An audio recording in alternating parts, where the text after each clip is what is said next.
Salut tout le monde, j'espère que vous allez bien. Alors, je voulais faire une vidéo par repas chrono, et j'ai déjà fait une vidéo sur le petit déj chrono, et là, je sais pas, j'étais inspirée, j'avais envie de parler du dîner chrono. Donc on va voir ça ensemble, c'est parti.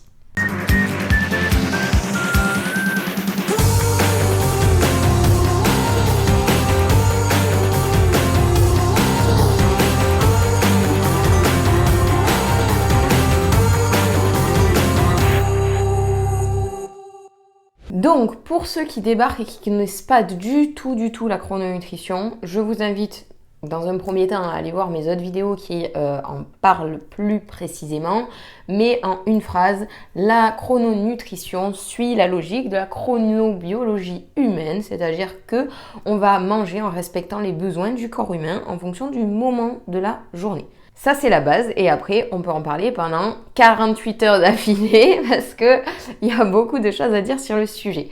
Aujourd'hui, on va se contenter de parler du dîner chrono en se basant sur cette idée de chronobiologie humaine. Tout au long de la journée, on a mangé plus ou moins gras, plus ou moins protéiné, et que là, votre corps, il n'a plus de besoin particulier pour tout simplement aller se coucher. La première idée importante, c'est que si l'on a faim, on mange. Si on n'a pas faim, on ne mange pas. On ne va pas se forcer à faire un repas à un moment de la journée où notre corps n'a besoin de aucune énergie si on n'a pas faim. Ça serait complètement idiot.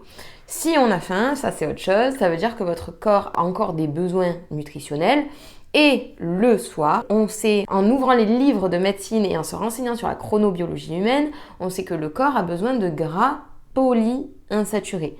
Donc ça veut dire quoi? Ça veut dire que c'est du gras qui va être assimilé par le corps très rapidement, ce qui veut dire que la métabolisation du dîner va se faire rapidement. Du coup, ça ne va pas du tout gêner la qualité de votre sommeil, et qui plus est, la perte de gras si vous êtes dans une recherche de perte de gras. L'idée, c'est que lorsque l'on arrive vers la fin de la journée, le métabolisme se ralentit de manière automatique. Quand on va se coucher, les organes se ralentissent, en fait, tout le corps se ralentit. Et que du coup, si vous apportez à votre corps une alimentation chargée, grasse, sucrée, trop en termes de quantité, eh bien, vous allez faire subir à votre corps un dysfonctionnement parce que votre corps va devoir accélérer justement pour digérer puis métaboliser tous ces aliments-là, alors que lui, il voulait juste aller se coucher. En gros, l'image, c'est celle-là. Le foie, par exemple, à partir de minuit, se met en arrêt total. Donc, c'est-à-dire qu'il se met au repos total. Si à 20h ou 21h, vous commencez à manger burgers, frites, pizza, fromage, etc., à minuit, votre corps il est encore en train de métaboliser, donc de gérer ces aliments-là. Donc, ça veut dire que vous allez forcer vos organes à fonctionner à des moments où vous n'avez pas envie de fonctionner. Ça signifie quoi? Donc il y a deux impacts négatifs. Premier impact au niveau esthétique, donc ça veut dire que forcément vous risquez une prise de gras. Et deuxième impact au niveau santé, votre corps, vos organes peuvent s'abîmer. Également, ça peut impacter sur la qualité du sommeil qui, on le sait aujourd'hui, le sommeil est primordial dans une bonne santé et dans une perte de poids efficace. Et vous empêchez en plus de manger le matin parce que du coup, le matin, quand vous allez vous lever, votre corps aura à peine fini de métaboliser votre repas du soir. Vous vous sentirez absolument pas prêt à avaler quoi que ce soit. Et donc, c'est comme ça que les gens inversent leur journée et créent un cercle qui est vicieux parce que du coup, comme vous ne mangez pas le matin, eh bien en fait, ça va provoquer quoi? Des grosses fringales le soir, donc des dîners conséquents, etc., etc. Donc, maintenant que je vous ai expliqué la logique, on va parler de ce qui est le mieux en termes nutrition, donc en termes santé et bien-être aussi esthétique de dîner le soir.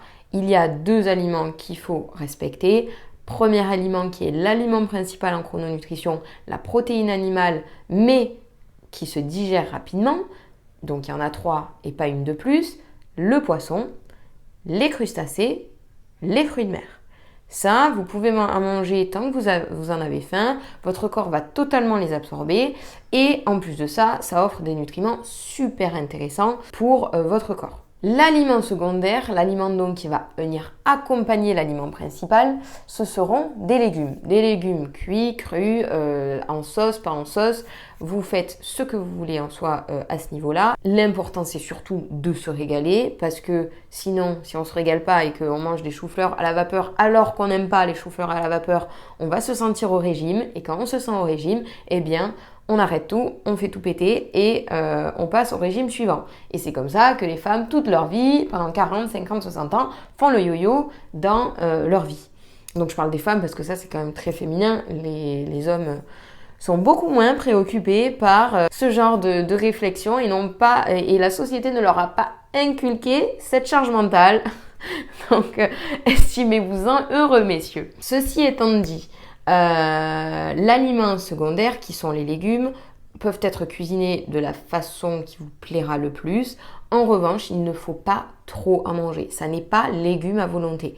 Donc ça, je le dis parce qu'il y a souvent des quiproquos à ce niveau-là. On a tellement rabâché légumes à volonté, légumes à volonté, légumes à volonté, que en fait, les gens considèrent que les légumes, ce sont des calories vides qui passent par le corps, qui permettent juste de ne plus avoir faim, mais qui passent par le corps comme ça, sans avoir d'impact sur la silhouette ou la santé. C'est totalement faux. D'accord? Les légumes impactent sur votre silhouette et peuvent vous faire prendre du gras et de l'eau inutile au corps. Je sais que ça peut paraître bizarre, je sais que ça peut paraître un peu illogique par rapport à tout ce qu'on entend aujourd'hui, mais trop plein de légumes peut créer de la cellulite, peut vous faire gonfler, peut vous créer une accumulation de gras. Est inutile également d'un point de vue santé. De manger des légumes, c'est bien. De manger 3 kg de carottes tous les soirs, ça ne sert à rien. Ça peut justement abîmer votre estomac, votre intestin. Aujourd'hui, il y a beaucoup, et d'ailleurs, si vous avez des sensibilités à ce niveau-là, écoutez bien ce que je vais dire. Il y a beaucoup de personnes qui pensent avoir des intestins irritables. Or, elles mangent trop de végétaux.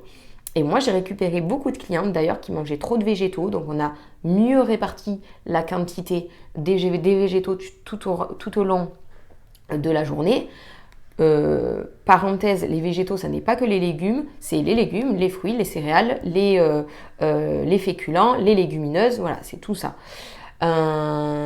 Et lorsque l'on a mieux réparti, quantitativement parlant, leur consommation de végétaux, elles ont vu leur intestin vraiment revivre en fait. Elles n'étaient plus ballonnées, elles n'avaient plus de problèmes de digestion, elles n'avaient plus de problèmes de constipation ou constipation / diarrhée parce que souvent ça peut corréler. Voilà, donc sachez qu'en mangeant trop de végétaux, vous abîmez votre corps. Voilà, il faut bien en prendre conscience. Et non, les légumes, c'est pas parce que c'est des légumes et que tout le monde nous dit de bouffer des légumes à longueur de temps que c'est à manger en illimité sans aucun risque sur la santé et la silhouette. Ça n'est pas vrai, c'est un mensonge.